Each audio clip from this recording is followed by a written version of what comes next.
Oxidation of electrode potential यानी single electrode का electrode potential किस तरह से ज्ञात करेंगे।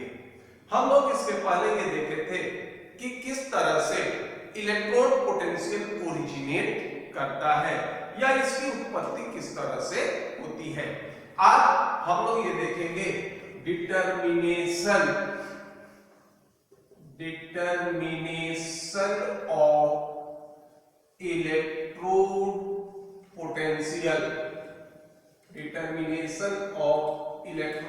पोटेंशियल, इसका डिटर्मिनेशन किस तरह से करेंगे। हम लोग ये देखे थे कि किसी एक कंपार्टमेंट में या मेटल इलेक्ट्रोड होते थे तो किसी एक पर ऑक्सीडेशन होता था और किसी एक पर रिडक्शन होता था। हमने जैसे मान लीजिए हमने गैल्वेनिक सेल देखा था तो एक मेटल इलेक्ट्रोड ये था कि हमने जिंक सल्फेट का सॉल्यूशन लिया था और इसमें हमने किया था क्या, मान लो जेड रॉड डाल दिए थे तो ये कहलाता था हमारा क्या, जिंक इलेक्ट्रोड कहलाता था। अगर मान लो दूसरा कंटेनर या कंपार्टमेंट ऐसा था जिसमें हमने क्या लिया था, कॉपर रॉड लिया था और इसमें कॉपर सल्फेट का सॉल्यूशन ले लेते हैं तो ये हमारा कहलाता है क्या, कॉपर इलेक्ट्रोड कहलाता है। तो ये हमारा एक हो गया एक सिंगल इलेक्ट्रोड, ये हो गया दूसरा सिंगल इलेक्ट्रोड। तो सिंगल इलेक्ट्रोड पर इस पर ऑक्सीडेशन होता था, इस पर रिडक्शन होता था। तो अब अगर हम चाहें भी तो सिर्फ इसी सिंगल इलेक्ट्रोड का इलेक्ट्रोड पोटेंशियल ज्ञात करें तो ये किसी भी स्थिति में संभव नहीं है, क्योंकि इलेक्ट्रॉन का अगर लॉस होगा तो इलेक्ट्रॉन का गेन अवश्य होगा। ऐसा कभी संभव नहीं है कि इलेक्ट्रॉन का लॉस होता है तो गेन नहीं हो या गेन होता है तो इलेक्ट्रॉन का लॉस नहीं हो। इसलिए हम लोग किसी भी परिस्थिति में सिंगल इलेक्ट्रोड का इलेक्ट्रोड पोटेंशियल ज्ञात नहीं कर सकते। तो जब यह है कि हम सिंगल इलेक्ट्रोड का इलेक्ट्रोड पोटेंशियल ज्ञात नहीं कर सकते तो फिर आखिर इसके इलेक्ट्रोड पोटेंशियल को हम ज्ञात किस तरह से करेंगे। तो सबसे पहले ये करते हैं कि जो भी इलेक्ट्रोड है तो इसको हम नाम दे रहे हैं क्या, मान लो मेटल इलेक्ट्रोड। मेटल इलेक्ट्रोड में ये होता है कि मेटल अपने आयन के सॉल्यूशन में डूबा होगा। एग्जांपल हो जाएगा हमारा जिंक इलेक्ट्रोड हो गया या फिर कॉपर इलेक्ट्रोड हो गया। तो अब ये मेटल इलेक्ट्रोड आइदर कैथोड के तरफ बिहेव करे या फिर एनोड के तरफ बिहेव करे। तो अकेला सिंगल इलेक्ट्रोड से इलेक्ट्रोकेमिकल सेल का कॉन्स्टिट्यूशन संभव नहीं है, ना ही इलेक्ट्रॉन का फ्लो संभव है और ना ही किसी भी स्थिति में हम इसके इलेक्ट्रोड पोटेंशियल का मान ज्ञात कर सकते हैं। तो अब इस मेटल इलेक्ट्रोड को हम लोग जोड़ते हैं किससे, ये जोड़ते हैं रेफरेंस इलेक्ट्रोड से। अब यह है कि रेफरेंस इलेक्ट्रोड क्या होता है। रेफरेंस इलेक्ट्रोड हम लोग कहते हैं वैसे इलेक्ट्रोड को जिसके इलेक्ट्रोड पोटेंशियल का मान ज्ञात हो। अब ये कह सकते हो कि इसका ये कह सकते हो कि known value of electrode potential, इसका इलेक्ट्रोड पोटेंशियल का मान क्या हो, ज्ञात। अब इस मेटल इलेक्ट्रोड को रेफरेंस इलेक्ट्रोड से जोड़ेंगे। रेफरेंस इलेक्ट्रोड में हम लोग यूज करते हैं किसका, यूज करते हैं सिंपल हाइड्रोजन इलेक्ट्रोड और इसको हम लोग नाम देते हैं SHE या फिर इसी को कहते हैं नॉर्मल हाइड्रोजन इलेक्ट्रोड, ये भी कह सकते हैं ये होता है NHE। ये हमारा रेफरेंस इलेक्ट्रोड के तरह बिहेव करेगा। तो मेटल इलेक्ट्रोड को हम रेफरेंस इलेक्ट्रोड से जोड़ देते हैं। तो रेफरेंस इलेक्ट्रोड से जोड़ोगे तो इनमें से कोई एक कैथोड हो जाएगा और दूसरा एनोड हो जाएगा। अब इस दोनों को जोड़कर इलेक्ट्रोकेमिकल सेल का निर्माण कर देते हैं। इसके बीच अब ये करोगे क्या कि इसमें वोल्ट मीटर जोड़ देते हैं। जब इलेक्ट्रिक करंट फ्लो होगा तो सेल का क्या हो जाएगा, ईएमएफ का मान ज्ञात हो जाएगा और ये वैल्यू कौन बताएगा, ये इलेक्ट्रिक सर्किट में जुड़ा हुआ वोल्ट मीटर बताएगा। हम लोग जहां पर डिटर्मिनेशन ये ओरिजिन ऑफ इलेक्ट्रोड पोटेंशियल पढ़े थे, तो याद करो ईएमएफ या फिर ई सेल ये बराबर होता था क्या, E R minus E L के बराबर होता था। अब देखिए वोल्ट मीटर से ये वैल्यू हमारा क्या होगा, ज्ञात होगा, या तो राइट इलेक्ट्रोड या फिर लेफ्ट इलेक्ट्रोड, दोनों में से एक होगा क्या हमारा रेफरेंस इलेक्ट्रोड, और इस रेफरेंस इलेक्ट्रोड के इलेक्ट्रोड पोटेंशियल का मान हमको ज्ञात होता है। तो उस रेफरेंस इलेक्ट्रोड के रिस्पेक्ट में हम दूसरे इलेक्ट्रोड का इलेक्ट्रोड पोटेंशियल ज्ञात कर लेंगे। यही तरीका होता है हमारा क्या, ये इलेक्ट्रोड पोटेंशियल के डिटर्मिनेशन का। अब रहा कि ये पता करना कि कौन कैथोड के तरह बिहेव करेगा और कौन कैथोड एनोड के तरह, यानी कौन राइट इलेक्ट्रोड होगा और कौन लेफ्ट इलेक्ट्रोड होगा। इसके लिए हम लोग ये जानते थे कि इलेक्ट्रिक करंट या इलेक्ट्रॉन जिस इलेक्ट्रोड से प्रवाहित होता है वो एनोड होता है, और जिस इलेक्ट्रोड के तरफ जाता है वो हमारा क्या होगा, कैथोड होगा। और इस तरह से कैथोड और एनोड के डिटर्मिनेशन के बाद हम आसानी से इस रेफरेंस इलेक्ट्रोड के सापेक्ष दूसरे इलेक्ट्रोड के इलेक्ट्रोड पोटेंशियल का मान ज्ञात कर लेंगे। तो ये तरीका होता है किसका, डिटर्मिनेशन ऑफ इलेक्ट्रोड पोटेंशियल का। यानी सबसे पहले मेटल इलेक्ट्रोड या जो भी इलेक्ट्रोड हो इसको रेफरेंस इलेक्ट्रोड से जोड़ देंगे। इस इलेक्ट्रिक सर्किट में एक वोल्ट मीटर जोड़ देते हैं, जो volt meter EMF of the cell को बतलाता है। जब हमको ईएमएफ ऑफ द सेल मिल जाएगा तो ये हमारा मान्यता होता है ईएमएफ और ई सेल ये बराबर होता है electrode potential on right electrode and electrode potential on left electrode. Electron का फ्लो ये बता देगा कि कौन सा कैथोड होगा और कौन एनोड होगा। राइट साइड पे हमेशा कैथोड होता है, लेफ्ट साइड पर हमेशा एनोड होता है, और इसके सहायता से हम रेफरेंस इलेक्ट्रोड के सापेक्ष दूसरे इलेक्ट्रोड के इलेक्ट्रोड पोटेंशियल का मान ज्ञात कर लेते हैं। तो अब ये देखते हैं कि ये हमारा रेफरेंस इलेक्ट्रोड या फिर सिंपल हाइड्रोजन इलेक्ट्रोड ये हमारा क्या होता है, ये किस तरह के इलेक्ट्रोड होंगे, क्या इसका वर्किंग होगा और ये किस तरह से वर्क करते हैं। पहले इसको नोट कर लीजिए।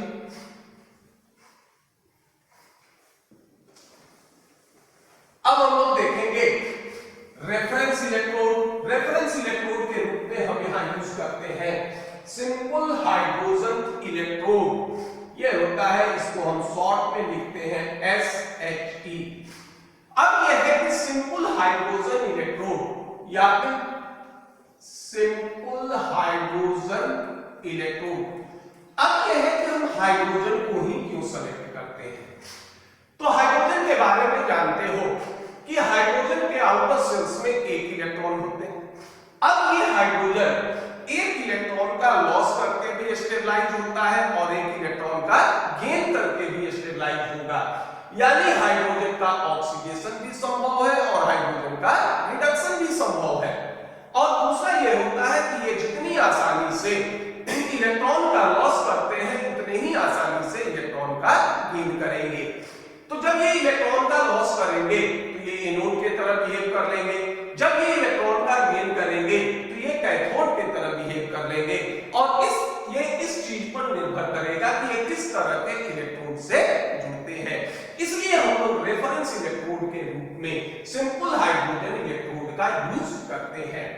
अब कोई भी सिंपल हाइड्रोजन इलेक्ट्रोड होता है तो इसमें देखिए एक वायर होते हैं और इसके आगे प्लैटिनम वायर, ये होता है प्लैटिनम वायर कोटेड विथ, ये होगा कोटेड विथ प्लैटिनम ब्लैक। इससे क्या होता है, ये कोट किया हुआ रहता है। अब ये हमारा हो गया क्या, प्लैटिनम का जो होगा ये वायर, ये कनेक्टिंग वायर से जुड़ा हुआ रहता है। अब देखो इसमें करते हैं क्या कि इसमें एक एटमॉस्फेयर पर हाइड्रोजन गैस कंटिन्यूअस प्रवाहित करते हैं। हाइड्रोजन गैस एक एटमॉस्फेयर पर कंटिन्यूअस कंटिन्यूअस प्रवाहित करते हैं। और इस पूरे ऑपरेटर्स को हम लोग क्या करते हैं, कोई एसिड के सॉल्यूशन में डाल देते हैं।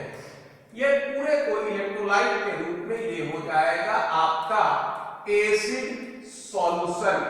इसका कंसंट्रेशन हो जाएगा कितना, 1 और टेम्परेचर रखते हैं 25 डिग्री सी या फिर 298 केल्विन। और ये हो जाएगा आपका कंस्ट्रक्शन किसका, हाइड्रोजन इलेक्ट्रोड का। यानी हाइड्रोजन इलेक्ट्रोड में देखो एक कनेक्टिंग वायर होता है, इसके आगे एक प्लैटिनम कॉइल जुड़े होते हैं जो प्लैटिनम ब्लैक से कोट किए हुए रहते हैं। अब इसमें हाइड्रोजन गैस 1 एटमॉस्फेयर पर कंटिन्यूअस प्रवाहित करते हैं और इस पूरे apparatus को एसिड के सॉल्यूशन में डाल देते हैं जिसका कंसंट्रेशन 1 m हो और टेम्परेचर 25 डिग्री सी हो। तो ये कंडीशन किसका होता है, स्टैंडर्ड फॉर्म का होता है। तो ये हो जाएगा क्या, ये हाइड्रोजन इलेक्ट्रोड का कंस्ट्रक्शन होगा और ये हमारा क्या कह सकते हो, ये स्टैंडर्ड फॉर्म में रहेगा। अब हमने क्या किया था, याद कीजिए, जब जिंक रॉड को ZnSO4 या Zn2+ के सॉल्यूशन में डाल दिया था तो नाम हो गया था जिंक इलेक्ट्रोड। कॉपर रॉड को अगर Cu2+ के सॉल्यूशन में डाला था तो नाम हो गया था क्या, ये कॉपर इलेक्ट्रोड। एसिड कहते हैं जो जल में घुलकर H+ दे। तो देखो ये हाइड्रोजन अपने आयन H+ के सॉल्यूशन में डूबा हुआ है, इसलिए इसको नाम देते हैं क्या, ये नाम देते हैं हाइड्रोजन इलेक्ट्रोड कहते हैं। अब ये हाइड्रोजन इलेक्ट्रोड की क्या विशेषता थी कि ये कैथोड के तरह भी बिहेव करेगा और ये एनोड की तरह भी बिहेव करेगा। ये मान लो कि ई सिंपल हाइड्रोजन इलेक्ट्रोड ये होता है बिहेव्स एज कैथोड। अब मान लीजिए ये कैथोड की तरह बिहेव करेगा, तो कैथोड पर क्या होता है ये जानते हो, always reduction will takes place, हमेशा रिडक्शन होता है। तो यहां पर आपका क्या हो जाएगा, ये देखिए रिडक्शन किस तरह से होगा, रिडक्शन कहते हैं किसको, गेन ऑफ इलेक्ट्रॉन को। तो इसका रिएक्शन हो जाएगा 2H+ इक्वल्स प्लस 2 इलेक्ट्रॉन का गेन करेगा और हाइड्रोजन गैस के रूप में क्या होगा, ये रिलीज कर जाएगा। तो अगर सिंपल हाइड्रोजन इलेक्ट्रोड कैथोड की तरह बिहेव करेगा तो ये होगा इसका सेल रिएक्शन। और इसका अगर हम लोग रिप्रेजेंटेशन करते हैं तो याद कीजिए कैथोड हम लोग किस तरफ लिखते हैं, दाईं तरफ लिखते हैं। तो बाईं तरफ जो भी हो कोई इलेक्ट्रोड जुड़े होंगे, ये हो गया शॉर्ट ब्रिज, और दाईं तरफ क्या हो जाएगा, ये हो जाएगा 2H+ equals goes to hydrogen gas platinum at 1 atmosphere। ये बिहेवियर इसका क्या हो जाएगा, कैथोड की तरह, और ये इस तरह से रिप्रेजेंट होगा। दूसरी स्थिति ये हो सकती है कि each simple hydrogen electrode behaves as anode। अगर ये एनोड के तरह बिहेव करता है तो ये क्या हो जाएगा, always oxidation will takes place. Anode पर क्या होता है, हमेशा ऑक्सीडेशन होगा। तो ये देखिए इसका सेल रिएक्शन क्या हो जाएगा, सेल रिएक्शन हो जाएगा आपका H2 गैस, ये 2 इलेक्ट्रॉन लॉस करेगा और ये बना देगा 2H इक्वल्स और 2 इलेक्ट्रॉन का लॉस करेगा। तो अगर ये एनोड की तरह बिहेव करेगा तो ये इसका सेल रिएक्शन हो जाएगा। और अगर मान लो इसका रिप्रेजेंटेशन लिखते हो तो कैथोड बाईं तरफ लिखा जाएगा, तो ये हो जाएगा H2 gas platinum 1 atmosphere goes to 2H+ equals या जो भी सांद्रण हो, अगर इस पार्टिकुलर के लिए लिखिएगा तो 1m, और यहां पर कोई इलेक्ट्रोड होंगे। और इस तरह से ये सिंपल हाइड्रोजन इलेक्ट्रोड ये आपका एनोड और कैथोड दोनों तरह से बिहेव कर लेगा। अब ये है कब ये कैथोड की तरह बिहेव करेगा और कब ये एनोड की तरह बिहेव करेगा। तो हमने ये कहा था कि हाइड्रोजन की ये टेंडेंसी है कि ये एक इलेक्ट्रॉन का लॉस करेगा और एक इलेक्ट्रॉन का गेन भी कर सकता है। तो हमारे पास कुछ ऐसे एलिमेंट हैं जिनकी टेंडेंसी ये है कि हाइड्रोजन की अपेक्षा आसानी से इलेक्ट्रॉन का लॉस करते हैं और कुछ एलिमेंट ऐसे भी हैं जिनकी टेंडेंसी ये होगी कि ये हाइड्रोजन की अपेक्षा मुश्किल से इलेक्ट्रॉन का लॉस करते हैं। तो जो एलिमेंट हाइड्रोजन की अपेक्षा आसानी से इलेक्ट्रॉन का लॉस करते हैं, अगर मान लो उनके साथ ये जुड़ता है तो ये बिहेव कर देगा किस तरह, कैथोड की तरह, और वो इलेक्ट्रॉन बिहेव कर देगा किस तरह से, ये एनोड की तरह से। और अगर मान लो कोई ऐसा एलिमेंट है जो हाइड्रोजन की अपेक्षा मुश्किल से इलेक्ट्रॉन का लॉस करता है, तो अगर सिंपल हाइड्रोजन इलेक्ट्रोड वैसे इलेक्ट्रोड से जुड़ते हैं तो ये सिंपल हाइड्रोजन इलेक्ट्रोड बिहेव कर देगा किस तरह, एनोड की तरह, और वो इलेक्ट्रोड बिहेव कर देगा किस तरह, कैथोड की तरह बिहेव कर देगा। अब ये तो हम देखकर नहीं पकड़ सकते, या हमारे पास फिलहाल इलेक्ट्रोड पोटेंशियल का मान भी ज्ञात नहीं है, तो हम लोग इस चीज का सहायता लेंगे कि इलेक्ट्रॉन जिस इलेक्ट्रोड से प्रवाहित होगा वो हमारा एनोड और जिसके तरफ जाएगा वो हमारा क्या होगा, कैथोड होगा। और ये जानते हैं कि ईएमएफ बराबर होता है ER माइनस EL, और आसानी से सिंगल इलेक्ट्रोड का standard electrode potential with respect to hydrogen electrode हम ज्ञात कर लेंगे। अब ये जो हाइड्रोजन इलेक्ट्रोड है इसका इलेक्ट्रोड पोटेंशियल 0 मानते हैं। इलेक्ट्रोड पोटेंशियल या ये करो स्टैंडर्ड, स्टैंडर्ड का मतलब जब टेम्परेचर होगा कितना 25 से 298 केल्विन, कंसंट्रेशन हो जाएगा क्या हमारा 1 standard electrode potential of simple hydrogen electrode is considered 0। इसको हम लोग कंसीडर करते हैं क्या 0, और इसके सहायता से अन्य इलेक्ट्रोड का हम लोग स्टैंडर्ड इलेक्ट्रोड पोटेंशियल ज्ञात कर लेते हैं।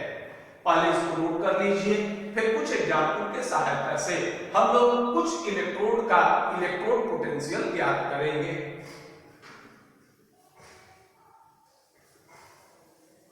अब देखते हैं कि किस तरह से हम लोग इलेक्ट्रोड पोटेंशियल ज्ञात करते हैं।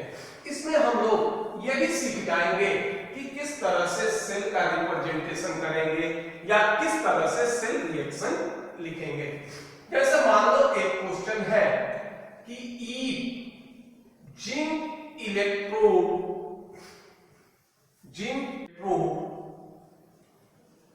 Attached with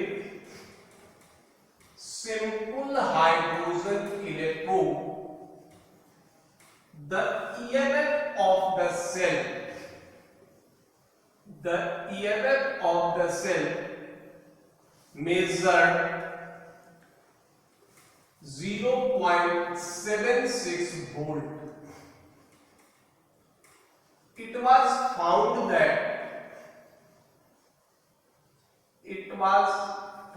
that electron flows from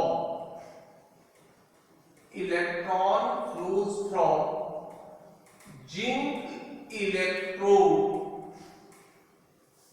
to simple hydrogen electrode. Calculate electrode potential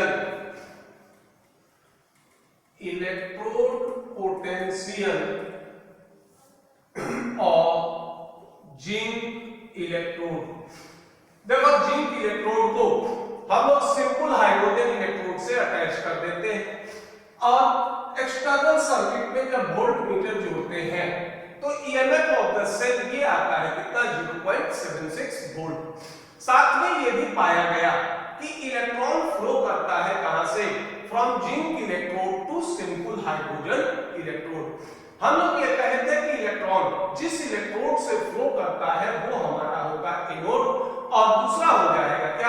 cathode.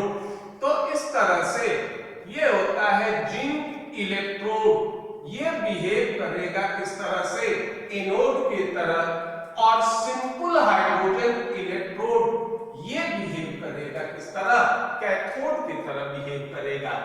अब देखो इसका रिप्रेजेंटेशन करते हैं। रिप्रेजेंटेशन की मान्यता याद कीजिए क्या था कि एनोड को बाईं तरफ और कैथोड को दाहिनी तरफ। तो एनोड लिखेंगे जिंक सॉलिड, ये जाता है कहां, Zn2+ में, और ये हो गया एक्वस। यहां इसका कंसंट्रेशन लिखा जाएगा।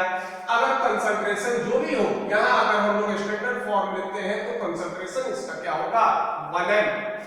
यहां जो होगा ले लो, कंसंट्रेशन ले लेते हैं, ये हो जाएगा क्या आपका 1m।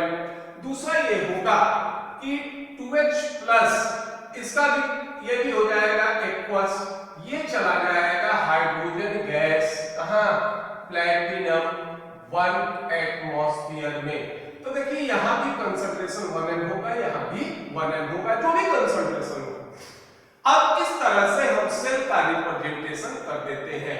अब यहां सिंपल हाइड्रोजन इलेक्ट्रोड देखो किस तरह से बिहेव कर रहा है, कैथोड। ये हम लोग जानते हैं EMF और E सेल बराबर हो जाएगा किसके, E0R minus E0L। E not इसलिए लगाए क्योंकि वैल्यू हमारा क्या होगा, स्टैंडर्ड फॉर्म में आएगा। हमने कंसंट्रेशन कितना लिया था एसिड का, 1m। टेम्परेचर लिया है कितना, 25 डिग्री सी या 298 केल्विन। तो ये हो गया वैल्यू 0.76। देखिए राइट साइड में कौन सा इलेक्ट्रोड है हमारा, सिंपल हाइड्रोजन इलेक्ट्रोड। तो E02H+ अपॉन H2, ये हो गया hydrogen electrode. E0 Zn2+ upon Zn, ये हो गया जिंक इलेक्ट्रोड। हम लोग अभी कहे हैं कि सिंपल हाइड्रोजन इलेक्ट्रोड का इलेक्ट्रोड पोटेंशियल 0 मानते हैं, माइनस ये हो गया E0 Zn2+ अपॉन Zn। इसलिए इलेक्ट्रोड पोटेंशियल हो जाएगा कितना, standard electrode potential of zinc electrode ये होगा -0.676 वोल्ट। और इस तरह से हाइड्रोजन इलेक्ट्रोड के सहायता से हम लोग जिंक इलेक्ट्रोड का इलेक्ट्रोड पोटेंशियल क्या कर सकते हैं, ज्ञात कर सकते हैं।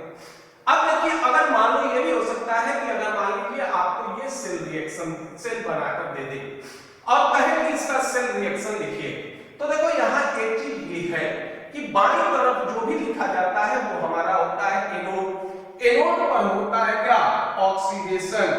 जिंक सॉलिड, ये ऑक्सीडेशन होगा तो कहा जाएगा Zn2+ में, ये हो जाएगा क्या, ऑक्सीडेशन हाफ सेल रिएक्शन। इसको नाम देते हो ऑक्सीडेशन हाफ सेल रिएक्शन। ये एनोडिक कंपार्टमेंट में होगा।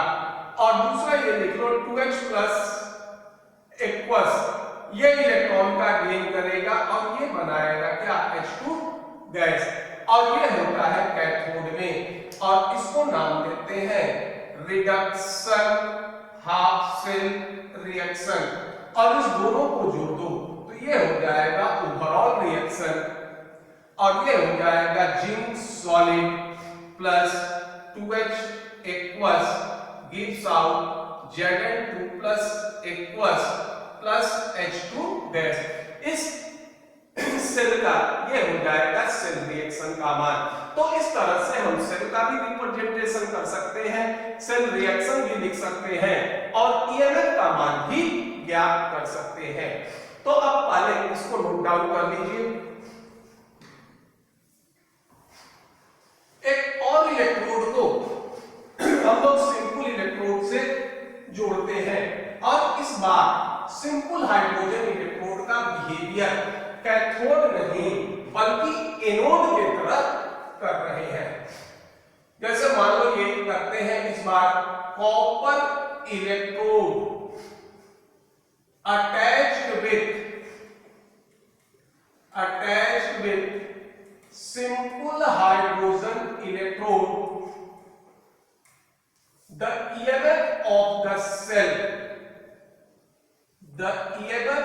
the cell measured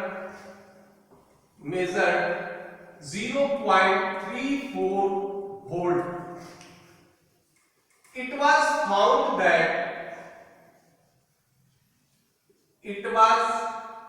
found that electron flows from simple hydrogen electrode to copper electrode. Find electrode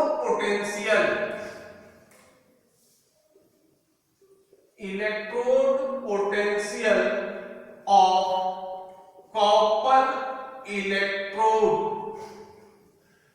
ये कह रहे हैं इस बार देखो कॉपर इलेक्ट्रोड को सिंपल हाइड्रोजन इलेक्ट्रोड से जोड़े। ईएमएफ ऑफ द सेल ये आया कितना 0.34 वोल्ट। अब इस बार देखिए पाया गया कि इलेक्ट्रॉन सिंपल हाइड्रोजन इलेक्ट्रोड से कॉपर इलेक्ट्रोड की तरफ मूव कर गया। इसका मतलब है कि सिंपल हाइड्रोजन इलेक्ट्रोड यहाँ एनोड के तरफ व्यवहार करेगा और कॉपर इलेक्ट्रोड व्यवहार करेगा किस तरह, कैथोड की तरफ। तो ये हो गया सिंपल हाइड्रोजन इलेक्ट्रोड ये व्यवहार करेगा एनोड की तरफ और कॉपर इलेक्ट्रोड ये व्यवहार करेगा किस तरह, ये व्यवहार करेगा कैथोड की तरफ। अब देखो सेल रिप्रेजेंट करते हैं, पहले बाईं तरफ लिखते हैं क्या हाइड्रोजन इलेक्ट्रोड, तो ये हो जाएगा H2 गैस Pt 1 एटमॉस्फेयर और H2 का ऑक्सीडेशन हो जाएगा तो ये चला जाएगा कहां 2H एक्वस में। ये हो गया सॉल्ट ब्रिज। अब ये सिंपल हाइड्रोजन इलेक्ट्रोड का बिहेवियर हो गया एनोड की तरफ। अब ये Cu2+ एक्वस ये जाएगा कहां कॉपर सॉलिड में। अब अगर चाहो तो सेल रिएक्शन भी लिख सकते हो। अगर मान लीजिए ये सेल कंस्ट्रक्ट कर दिए, आप चाहिए सेल रिएक्शन लिखना, तो ये देखो हाइड्रोजन का इस बार ऑक्सीडेशन होगा, H2 गैस जाएगा 2H+ aqueous plus 2E minus और दूसरा ये होगा Cu2+ ये कैथोड के तरफ बिहेव करता है तो इसका रिडक्शन हो जाएगा कॉपर में। 2 इलेक्ट्रॉन का लॉस 2 इलेक्ट्रॉन का गेन ये कैंसिल हो जाएगा। ये हो जाएगा आपका H2 gas plus Cu2+ aqueous gives out 2H aqueous plus Cu solid. अब EMF का मान निकालो, EMF और E0 सेल बराबर क्या होता है E0R minus E0L। Right side में कौन सा इलेक्ट्रोड है कॉपर इलेक्ट्रोड, तो ये हो जाएगा E0 सेल इसका मान हो गया 0.34, ये हो जाएगा E0 Cu2+ upon Cu minus E0 2H+ upon H2। Simple hydrogen electrode का स्टैंडर्ड इलेक्ट्रोड पोटेंशियल का मान 0 होता है, तो 0.34 equal to E0 Cu2+ upon Cu minus 0 और इसलिए electrode potential of copper electrode ये हो जाएगा 0.34 वोल्ट।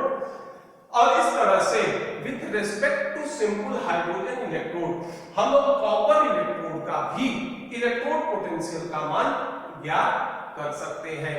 तो यहां एक चीज ये देखो कि अगर सिंपल हाइड्रोजन इलेक्ट्रोड एनोड के तरह बिहेव करता था, ठीक, तो जो भी एलिमेंट होंगे उसके स्टैंडर्ड इलेक्ट्रोड पोटेंशियल का मान ऑलवेज पॉजिटिव होगा। और अगर सिंपल हाइड्रोजन इलेक्ट्रोड कैथोड के तरह बिहेव करेगा तो ये जो सिंपल हाइड्रोजन मेटल इलेक्ट्रोड जो सिंपल हाइड्रोजन इलेक्ट्रोड से जुड़े थे उसका मान हमेशा नेगेटिव होगा। और इस तरह से with respect to simple hydrogen electrode हम इलेक्ट्रोड पोटेंशियल के मान को क्या कर सकते हैं ज्ञात कर लेते हैं।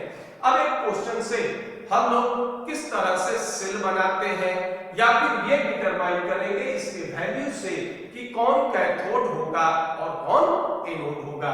पहले इसको नोट डाउन कर लीजिए।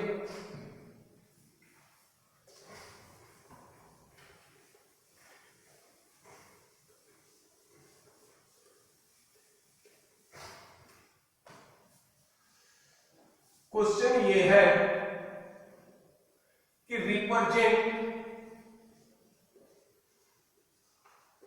represent the cell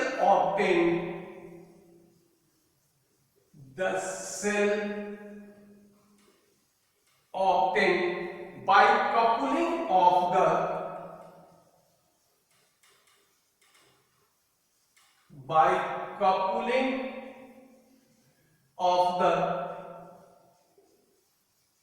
following pairs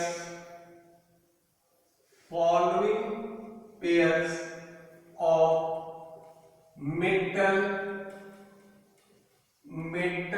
ion electrode। Metal ion electrode. देखो पहला पेयर दे रहा है Cu2+ और ये है Ag+। दूसरा पेयर ये है Zn2+ और Pb2+। तीसरा ये है Zn2+ और साथ में दिया हुआ है Ag+। ये तीन है। दिया हुआ है value E0 Zn2+ upon Zn -0.76 volt दिया है। ये दिया है E0 Cu2+ अपॉन Cu, ये है +0.34 वोल्ट। ये दिया है E0 Ag+ upon Ag +0.80 volt. ये हो जाएगा E0 Pb2+ upon Pb -0.13 volt. अब ये मेटल इलेक्ट्रोड के सेट दिए हुए हैं। अब इसको सेल में कंस्ट्रक्ट करना है। हम लोग कैथोड या एनोड इसके डिटर्मिनेशन के लिए हमारे पास एक तरीका ये था कि इलेक्ट्रॉन जिस इलेक्ट्रोड से प्रवाहित होता था वो एनोड और जिसके तरफ जाता था वो क्या होता था, कैथोड। दूसरा तरीका ये था कि जिसके इलेक्ट्रोड पोटेंशियल का मान कम होता है उसका ऑक्सीडेशन होगा और वो एनोड के तरफ व्यवहार करेगा, और जिसके इलेक्ट्रोड पोटेंशियल का मान कम अधिक होगा वो कैथोड के तरफ व्यवहार करेगा और उसका रिडक्शन होगा। अब देखो पहले सेट में हमारे पास कॉपर और सिल्वर का इलेक्ट्रोड है। कॉपर के इलेक्ट्रोड पोटेंशियल का मान हो गया 0.34, जबकि सिल्वर का मान हो गया 0.80। तो कॉपर का ऑक्सीडेशन होगा और Ag+ का क्या होगा, रिडक्शन। तो इसका जो सेल बनेगा, कॉपर का क्या होगा, हमारा ऑक्सीडेशन होगा, तो कॉपर एनोड के तरफ व्यवहार करेगा। तो ये लिखेंगे इस तरह से Cu goes to Cu2+ aqueous, ये हो गया सॉल्ट ब्रिक। अब सिल्वर इलेक्ट्रोड ये व्यवहार करेगा कैथोड की तरफ, तो Ag+ goes to Ag solid। ये कंस्ट्रक्शन हो गया किसका, सेल का। अगर मान लीजिए आपको सेल रिएक्शन भी लिखना है तो सेल रिएक्शन करेंगे क्या, एनोड का ऑक्सीडेशन होगा, तो एनोड था कॉपर का, तो कॉपर ऑक्सीडाइज होकर ये बनाएगा क्या, Cu2+ बनाएगा, और सिल्वर क्या करेगा, Ag+, इसका रिडक्शन होगा और ये बनाएगा क्या, Ag सॉलिड। ये जानते हैं कि लॉस ऑफ इलेक्ट्रॉन और गेन ऑफ इलेक्ट्रॉन दोनों बराबर होता है। इसमें देखो 2 इलेक्ट्रॉन का लॉस हो रहा है और इसमें 1 इलेक्ट्रॉन का गेन हो रहा है। तो नीचे वाले रिएक्शन को 2 से मल्टीप्लाई कर देते हैं। लॉस ऑफ इलेक्ट्रॉन और गेन ऑफ इलेक्ट्रॉन बराबर, ये हो जाएगा Cu solid plus 2Ag+ aqueous gives out Cu2+ aqueous plus 2Ag solid। अब इसका अगर मान लो हम ईएमएफ का मान या फिर E0 सेल का मान निकालते हैं तो ये होता था क्या, electrode potential on right electrode minus electrode potential on left electrode. Right side में देखो हमारा क्या है, सिल्वर इलेक्ट्रोड, तो ये हो गया E0 Ag plus goes to Ag minus left में क्या होगा, copper electrode Cu2 plus upon Cu। Ag plus का मान है कितना 0.80 माइनस 0.34, ये हो गया 0.46 वोल्ट। तो इसके ईएमएफ या E0 सेल का मान कितना हो जाएगा 0.46 वोल्ट। तो इस तरह से हम लोग इसका सेल बना सकते हैं, सेल रिएक्शन लिख सकते हैं और ईएमएफ का मान भी ज्ञात कर सकते हैं। अब पहले नोट कर लीजिए, उसके बाद इसका दूसरा एग्जाम्पल देखते हैं।